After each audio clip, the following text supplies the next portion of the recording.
வணக்கம். Cooling paint பற்றி தெரிந்து கொள்ளலாம். நாட்டின் பல பகுதிகளில் வெப்பம் சராசரி அளவு அதிகரித்துக் கொண்டே போகிறது. சூரியனின் வெப்பத்தை கான்கிரீட் கட்டிடங்கள் உறிஞ்சி வைத்துக் கொண்டு மெதுவாக கட்டிடங்களின் உள்ளே வெப்பத்தை பிரதிபலிக்கிறது. இதன் காரணமாக மனிதர்களின் உடல் நலத்தில் பல்வேறு பாதிப்புகள் ஏற்படுகிறது. பொதுவாக வாழும் சூழ்நிலை குளிர்ச்சியான நிலையில் இருக்கும்போதுதான் உடலும் மனதும் புத்துணர்வோடு செயல்பட முடியும்.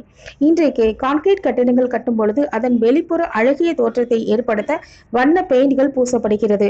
ஆனால் கட்டிடத்தின் மேல் தளத்தை தாக்கி கட்டிடம் முழுவதும் சூடாக்கும் நிலையை தடுக்க உதவும் கூலிங் பெயிண்ட் பூச்சிகள் பற்றி பெரும்பாலானவர்கள் மறந்து போகின்றனர். கூலிங் பெயிண்ட் என்பது கட்டிடத்தின் மேல் தளத்தில் பூசப்படும் ஒரு பூச்சு. இது சூரிய ஒளி மற்றும் வெப்பத்தை உறிஞ்சி உள்வாங்குவதற்கு பதிலாக எதிர் திசையில் பிரதிபலிக்கும் வகையில் செயல்படுகிறது. இதன் மூலம் கட்டிடங்கள் வெப்பத்தால் பாதிக்கப்படுவது தடுக்கப்பட்டு கட்டிடங்களின் ஆயுட்காலம் அதிகரிக்கும் என்பதுடன் கட்டிடத்தின் உள்பகுதி வெப்பநிலை குறைவதால் குளிர்ச்சியான சூழல் நிலவும். மின் சாதனங்கள் பயன்பாடு குறையும் என்பது உள்பட பல்வேறு நன்மைகள் இருப்பதாக ஆய்வுகள் தெரிவிக்கின்றன. நன்றி.